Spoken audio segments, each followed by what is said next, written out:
Hello everybody, ज्ञान सागर और learning platform में आपका स्वागत है। गाइस, हमने आपको बताया था कि बहुत जल्द हम लोग यूनिवर्सल गाइड से क्लैट और एलएलबी की तैयारी करेंगे और उस यूनिवर्सल गाइड को क्लियर करेंगे।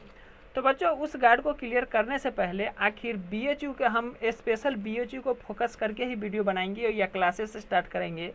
तो इसीलिए उस वीडियो को बनाने से पहले, उस क्लासेस को स्टार्ट करने से पहले बीएचयू के बारे में जान लेना ज़रूरी है, एलएलबी के बारे में जान लेना ज़रूरी है कि उसका प्रोसेस क्या है, एडमिशन कैसे होते हैं या फिर एग्ज़ाम में सिलेबस क्या है।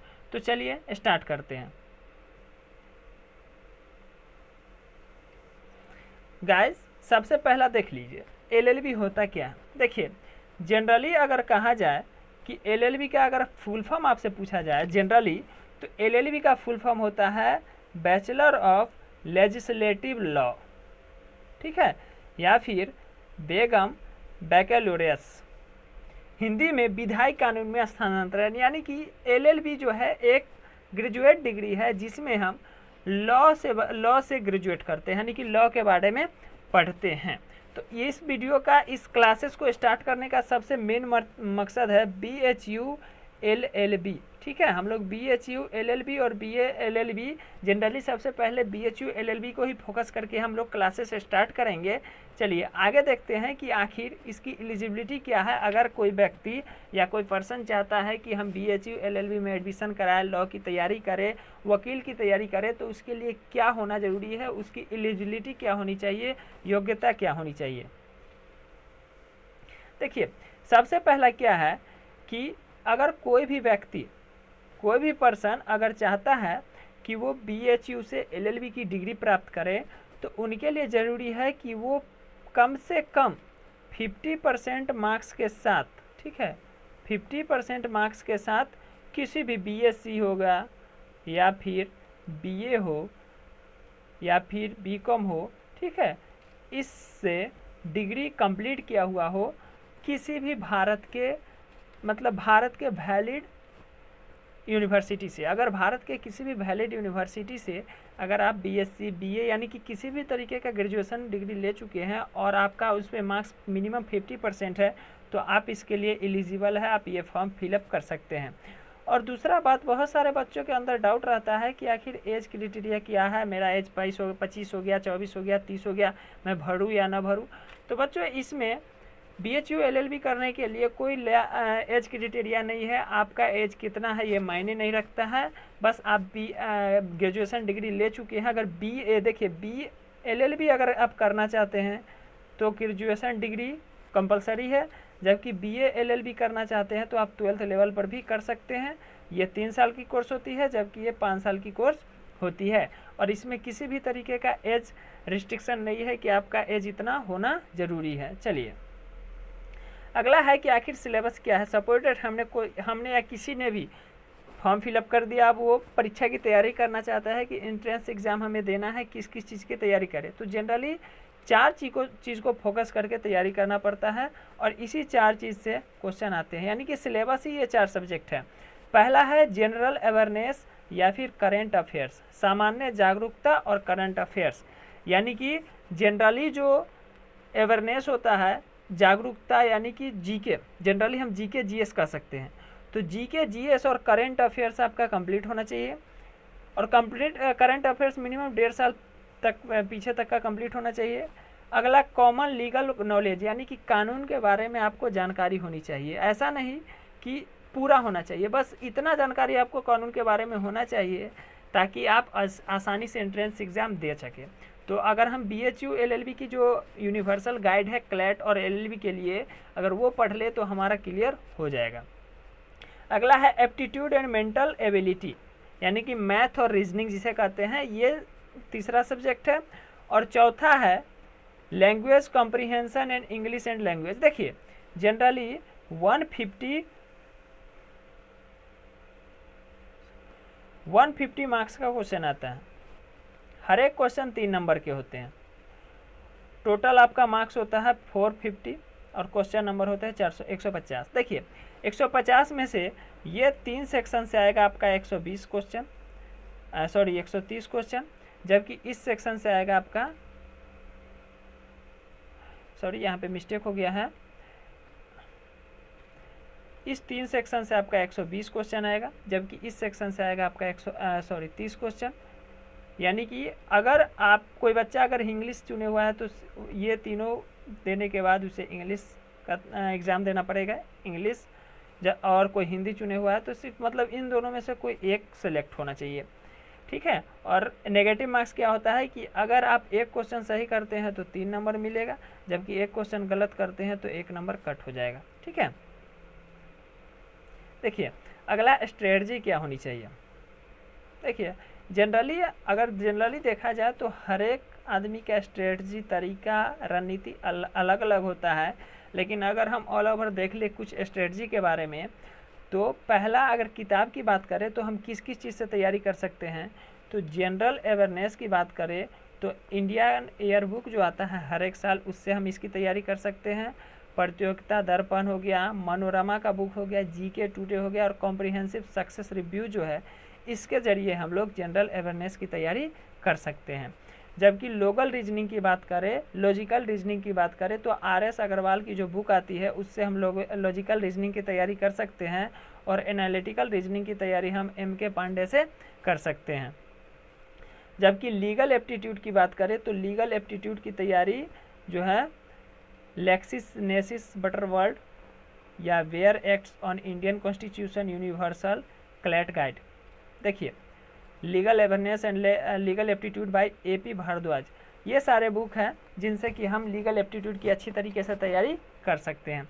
तो बच्चों इस क्लास में हम लोग जो क्लियर करेंगे, हम लोग इस किताब को क्लियर करेंगे, यूनिवर्सल क्लैट गाइड से हम लोग तैयारी करेंगे, और उससे मैक्सिमम क्वेश्चन को कोशिश करेंगे कि ऐसे क्वेश्चन को ज़्यादा डिस्कस करें, इस तरीके से पढ़े ताकि हमें ईजिली समझ में आ जाए और परीक्षा में किसी भी तरीके का दिक्कत ना हो।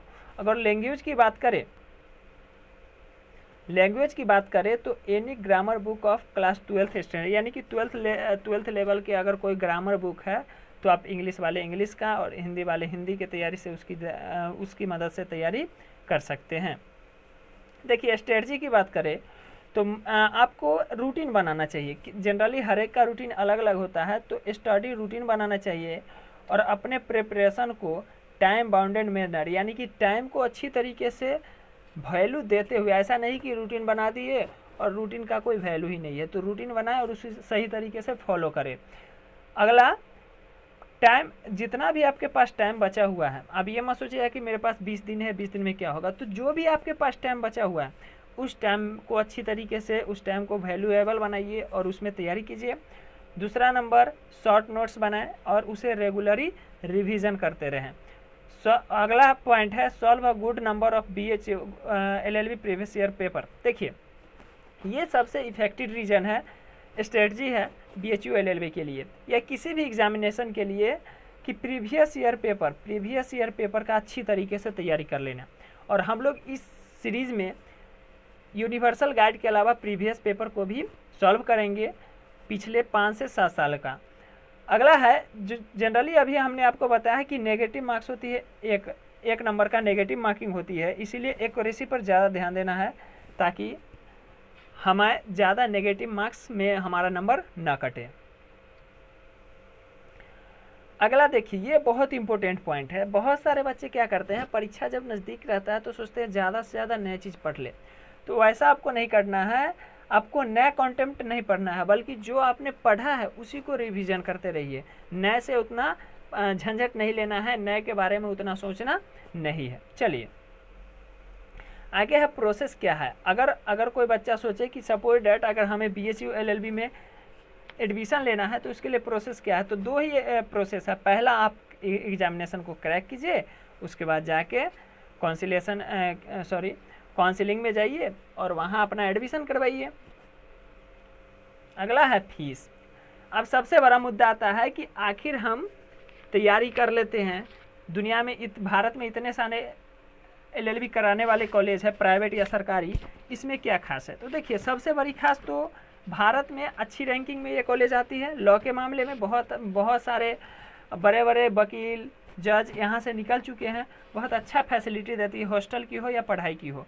इसके अलावा फ़ीस की बात करें तो फ़ीस के मामले में भी ये बहुत अच्छे रिस्पॉन्स में ये काम करती है। देखिए अगर एग्जामिनेशन फ़ीस की बात करें,